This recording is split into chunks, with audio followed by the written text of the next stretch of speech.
back, everyone, to the Has-Beens. This is Matt Burton here. And this is Braden Laura.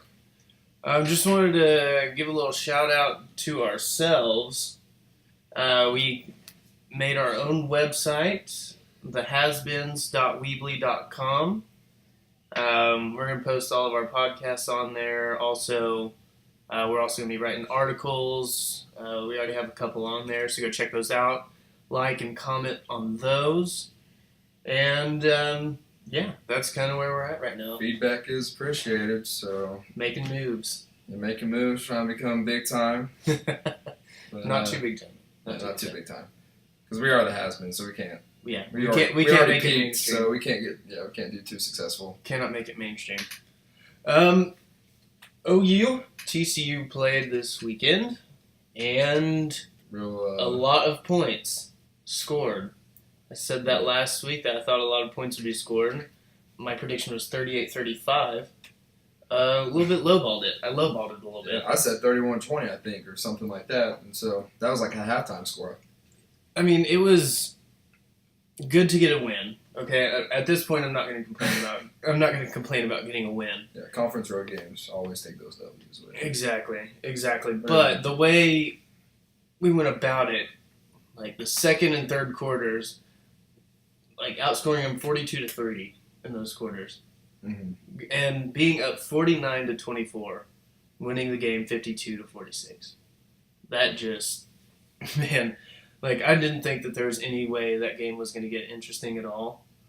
And you could also see the OU players didn't think that it was going to get interesting at all. And also the coordinators, like Lincoln Riley, just kind of taking his foot off the gas pedal. And that's the thing. In this league, I don't think you can score enough points.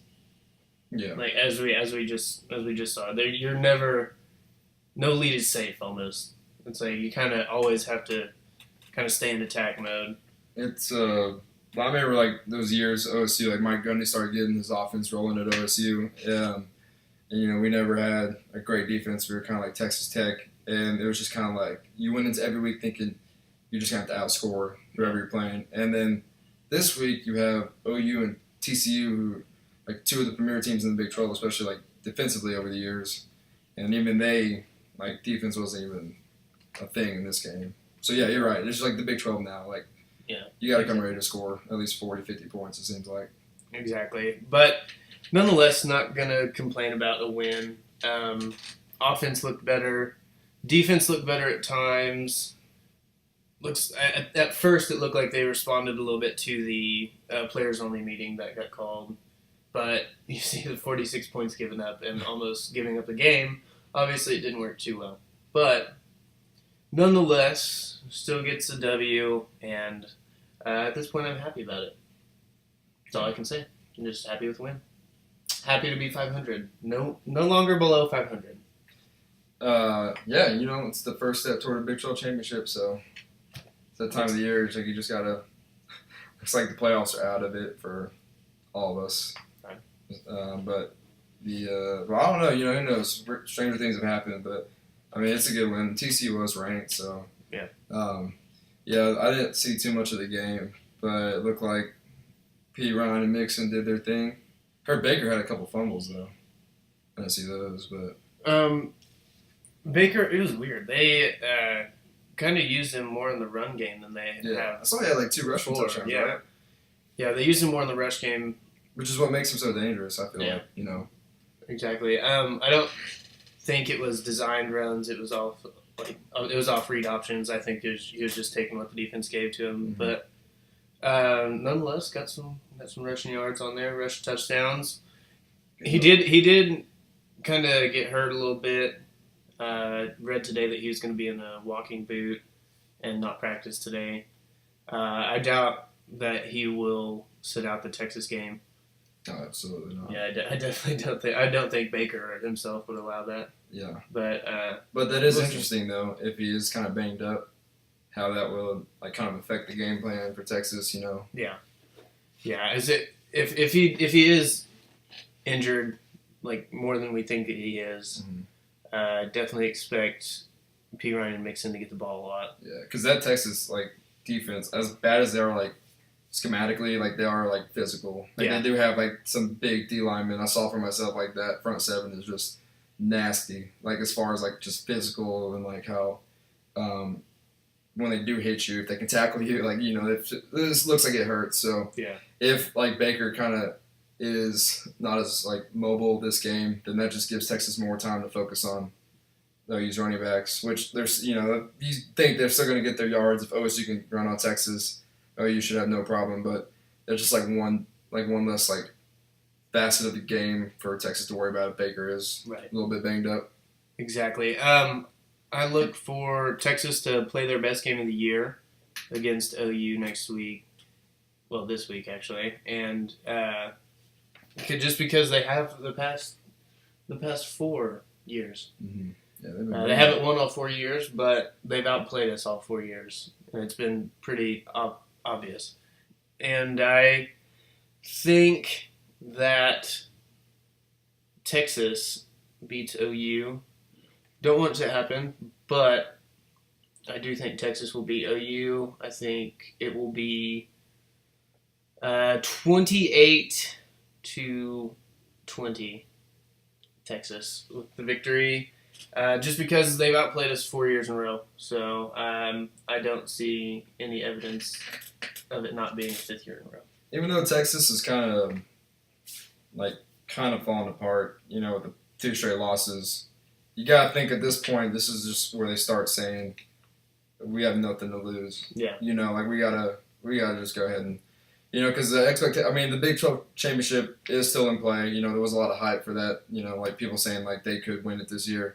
That's still in play, but with Charlie Strong demoting Vance Bedford and him taking over DC, play calling, you got to think that they're just going to come out like this with nothing to lose. Kind of like LSU did this week with first game after Les Miles. Like, let's just see what we can do. Like, let's just let our athletes be athletes. So in that regard, that's why it might be dangerous for OU. Because one, it's a rivalry, and like big rivalries like that, especially like that, because it's top 5 rivalry in the entire college football.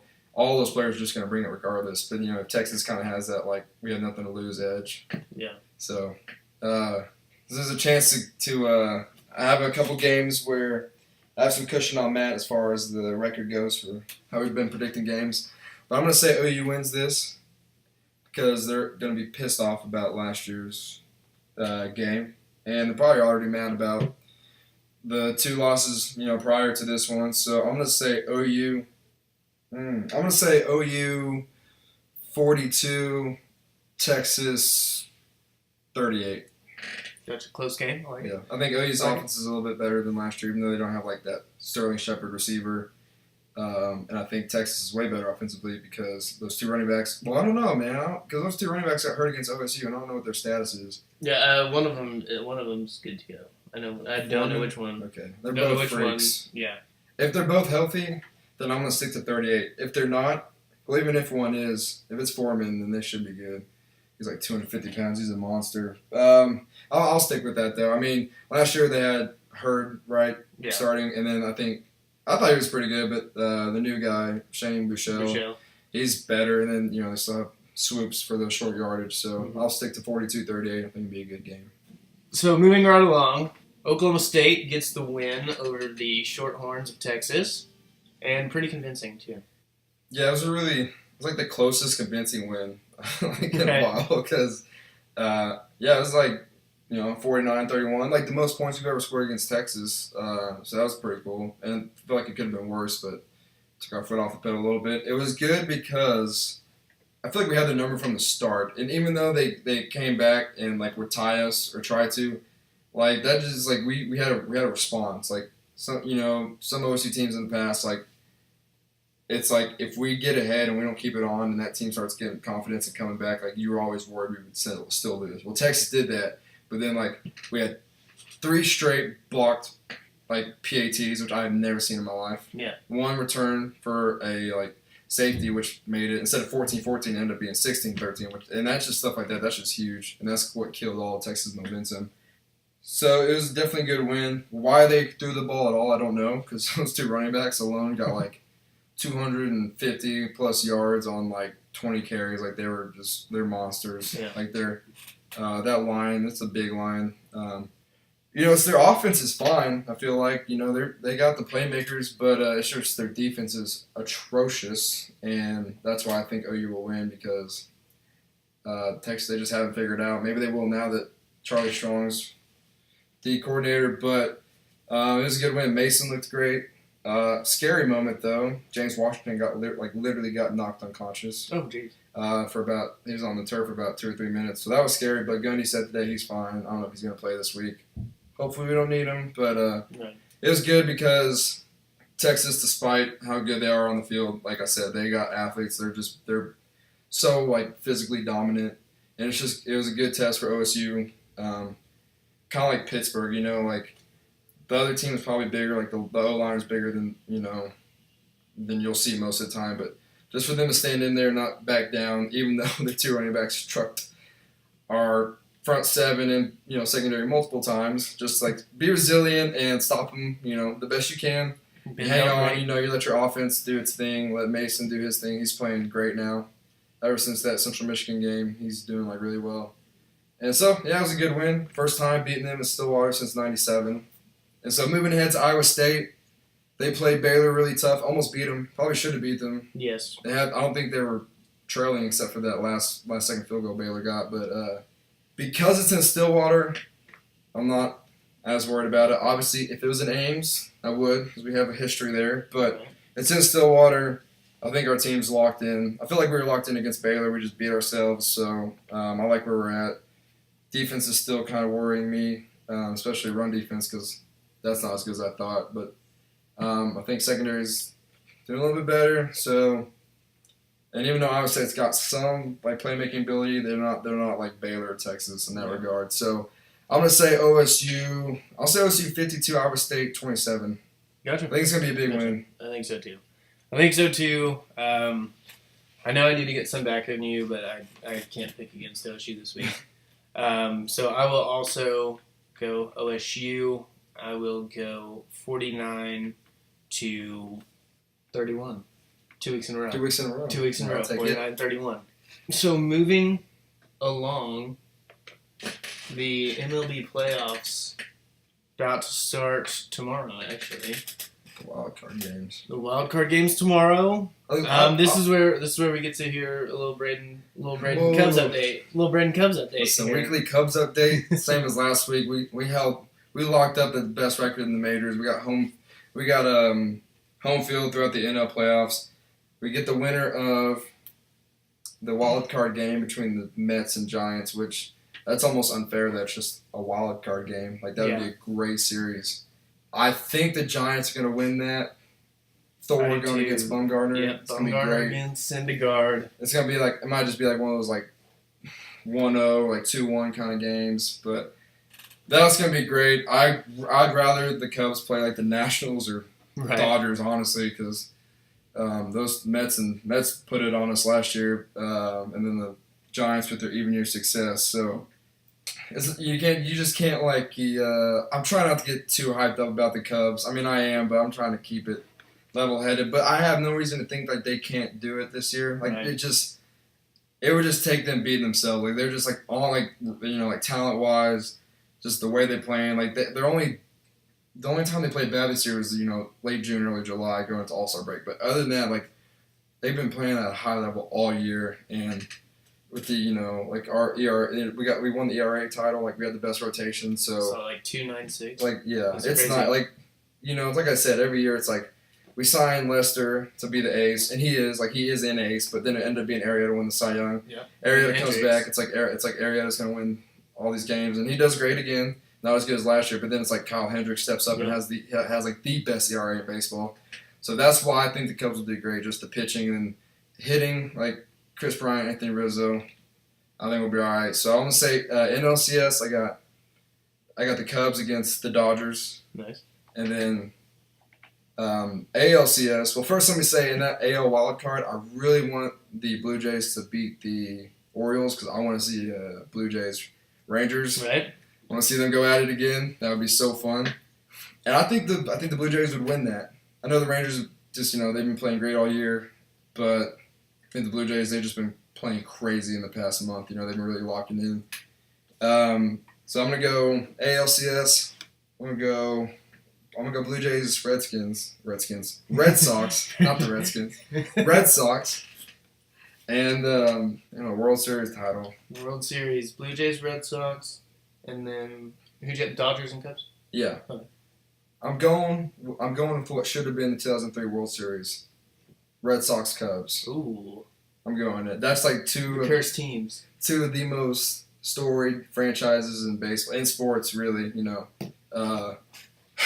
Man, it's gonna be. And then for champion, I think the Cubs are the better team. The Red Sox are, right there behind them. But that home field, that's huge, and it's Fenway Park in October. That's just that's a whole nother level. But man, I'm so excited. I can't pick against us this year. I'll say Cubs in 7. Ooh. I'm doing it. This hashtag. This is the year. You heard it here first. Cubs in 7 over the Red Sox and one of the best World Series of all time. That's what I'm going with. I like it. I hope you're right.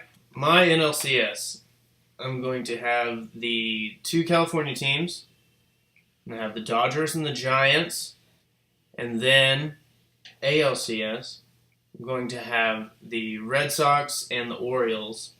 NLCS, man, I like the Mets just because I think Syndergaard could have the Bumgarner type playoffs where he just powers them through. Yeah. But Bumgarner's been doing that. Bumgarner's the dude. He's been doing that since he entered. Exactly. He's the dude. So I think it'll be similar. I think they can ride his coattail.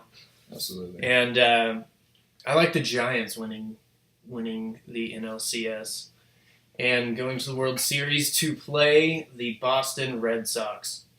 I think they're just going to play inspired. Big Papi still putting up numbers. I think David Price will have a defining moment. And they're going to rally around Ortiz his last year. Like, how great would it be? Like, exactly. Plus, even as a Cubs fan, how great would it be? Mookie Betts has been playing great this year. Yeah. And they still got Pedroia. So, I mean, Manly Ramirez. Exactly. I think offensively they're right up there with everybody. Especially if Big Papi can keep this up too. Mm-hmm. My World Series champions, I'm going with a 4th even year in a row. Ooh. San Francisco Giants coming all the way from the wild card. They've done it 3 even years in a row, so I'm going to pick them until they don't do it anymore. Man, they do that. Other than like those early Yankees teams, like the 20s and 30s, like that might be just given the competition nowadays and the pitching, how it's just at an all-time high. That might be the best decade of baseball franchise right. Ever had. If you went 4, it's crazy. And then the only reason, besides I don't want to curse the Cubs, even though they're already cursed. I appreciate that. Even though they're already cursed, Braden. But the Red Sox are cursed too. Not anymore. They broke it. The only reason I don't want to pick the Cubs is because the stats are against them. Only 5 teams in the last 30 years who have come to the playoffs with the best record in baseball have actually won the World Series. So odds not in their favor, but I mean, pitching wins playoffs, pitching wins the championships. They've got that in droves. So, yeah. And I do like the Cubs. I really don't want to curse them for your sake. That's why. Even myself, I almost hesitate having to win it. It's so nerve-wracking now. I love the playoffs, but now that the Cubs are good again, the past decade I haven't even been in it, so it's I can just enjoy it. But now I'll just be so nervous every game. Right, but either way, ready for some playoff baseball. Yeah. When it gets good, and you can make an argument for literally, I think, every team. You definitely can win. This might be the most stacked playoffs in a while, honestly. Mm-hmm. Every team you could say, yeah, I can see them winning it. And it's going to be fun to watch. I'm excited. I drop top of my whip, baby. That car driving make you feel some type of way. I know you do. That custom brightly make you feel some type of way. All right, this brings us to the segment known in all of Europe as Some Type of Way. And that brings me right into my Some Type of Way and why it's known in Europe, the Ryder Cup. The Ryder Cup. USA, USA, USA. That's all I gotta say, man. That's all I gotta say. Finally win it. First time since 2008. Mm-hmm. First time since 2008 we won it. And I'm psyched. Did you see any of the highlights of Patrick Reed versus Rory McIlroy? And they're like back and forth. I didn't, but it was blowing up my Twitter like timeline. Like I would get on Twitter and I saw like Patrick Reed like over and over and over. Right. And you know, Patrick Reed, he went full on gamer. He went full on gamer on it and just went toe to toe with Rory McIlroy. And like I'm not awesome. like I've said this, I don't dislike golf by any means. I never followed it closely. Right. But even I know how big the Ryder Cup is, and I know like the stakes and like what USA's record was recently. Mm-hmm. But I'd never heard of Patrick Reed, and that's awesome. Right. But he's kind of a younger guy, but kind of an up and comer too. He kind of rubs people the wrong way because he is a little cocky. But you know what? You can whenever, do that though. But I mean, he gets up for the big moments, man. He gets up and he gets himself ready to play. Yeah. And then like me, Ricky Fowler. He's kind of what's kind of got me into like I'll watch him, like whenever he's on, just because I remember when he was at OSU and he was like one of the most like prolific athletes on campus, and he was a golfer. Yeah. And then I wasn't there, because that was when I was in high school, but you just heard about it, and then like he's like a huge fan favorite, So it's so I was trying to keep up with him, and that's awesome because like you said, 2008 was the last time. Yeah, that's a big. I know, and the picture of Ricky Fowler was awesome too. Them all kissing their wives, and he's just there like, you know what? I got like 3 or 4 girlfriends at home. Yeah. Can't expose myself. That's what he was saying. Feels But good. that's when I feel some type of way. I feel good about it. Glad we finally beat the Euros. Braden, what has got you feeling some type of way? I'm dying to know. Let's give a quick shout out to Christina Applegate real quick. Just a quick shout out to Christina Applegate, yes. Big fan of the show. Okay, so that has me feeling some type of way. NBA season has commenced, training camps at least, Yes. and we are now in the month where we have official NBA games in a few weeks. So that's good news. I went obviously losing KD hurts, but there was that time period before Russell signed the extension. I was really depressed. Yeah. Because I was like, well, we're about to be at the bottom. Mm-hmm. But Russell signed, and I have like such a new outlook on this team. I think at worst we're like a number 5 seed. I think we'll be really good. I mean, Oladipo and Russell in the same backcourt, like, come on, like that's just like the most athletic. Just as long as Real Madrid isn't in the Western Conference. Yeah, and then we lost to Real Madrid today, their basketball team. All I know who that is because they're on the 2K. You can play as them. Yeah. But I'm just gonna assume that we let them have that, so it's all right. Yeah, it's not a big deal. We're looking after the Spurs last title. They got beat by Maccabi Tel Aviv, so I'm not feeling too bad about it. It's preseason. We're looking ahead to the first game of the year. Exhibition. It's all right. Yeah, but I'm just excited that the as much as going on, it's part of the football season. MLB playoffs are starting up. It's still awesome that NBA season's about to get underway. Because we love the Thunder here, and I think it's going to be an MVP year for Russ. He's going to put up some ridiculous stats, so I'm just excited. Hope the Warriors don't ever win a game again. But so has me feeling some type of way. I like it. Well, that about does it for us. I wish we could go longer, but we can't because we're has-beens.